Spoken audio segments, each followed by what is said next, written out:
अस्सलामुअलैकुम प्यारे बच्चों, कैसे हैं आप? उम्मीद है खैरियत से होंगे।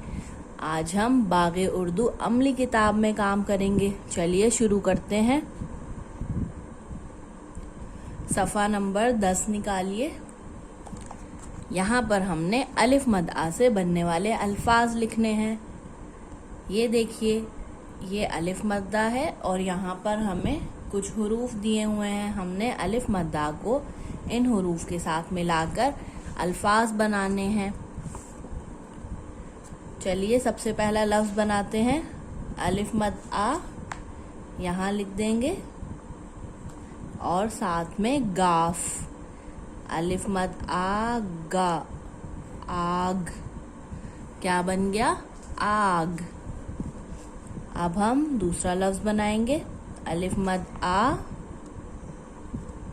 मीम। क्या बन गया? आम, आम।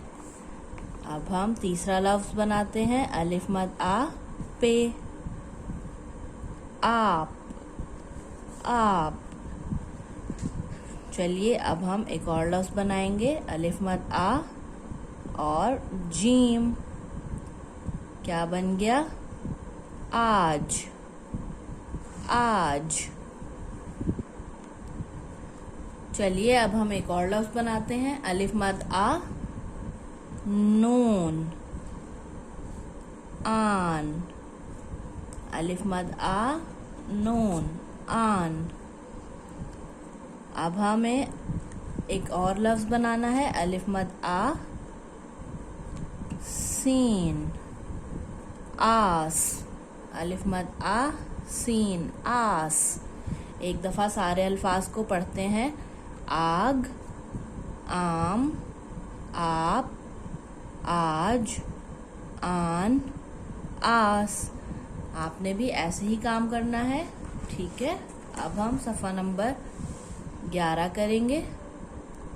यहाँ पे हमने अलिफ मद आ से बनने वाली चीज़ों में रंग भरना है। देखिए क्या क्या चीज़ें अलिफ मद आ से बनती हैं। आरी, आरी। आरी के शुरू में आ आवाज़ है और आ अलिफ मद आ की आवाज़ होती है, तो हम आरी में रंग भरेंगे।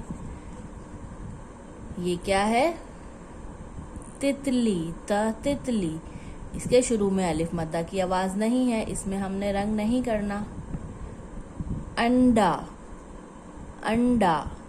अंडे के शुरू में भी आ आवाज़ नहीं है, अलिफ की आवाज़ है, इसमें भी हमने रंग नहीं भरना। टोपी, टोपी। टोपी के शुरू में ट आवाज़ है, हमें अलिफ मद्दा की आवाज़ वाली चीज़ों में रंग भरना है, टोपी में हम रंग नहीं करेंगे। आम, आम। आम के शुरू में क्या आवाज़ है? आ, तो इसमें हम रंग भरेंगे। आग, आग। आग के शुरू में क्या आवाज़ है? आ, अलिफ मद आ की आवाज़ है, तो हम आग में भी रंग भरेंगे। प्यारे बच्चों, आपने आरी, आम और आग में रंग भरना है क्योंकि इनके शुरू की आवाज़ अलिफ मद आ है। अब आपने दोनों सफ़े अच्छे अच्छे करने हैं। अल्लाह हाफिज़।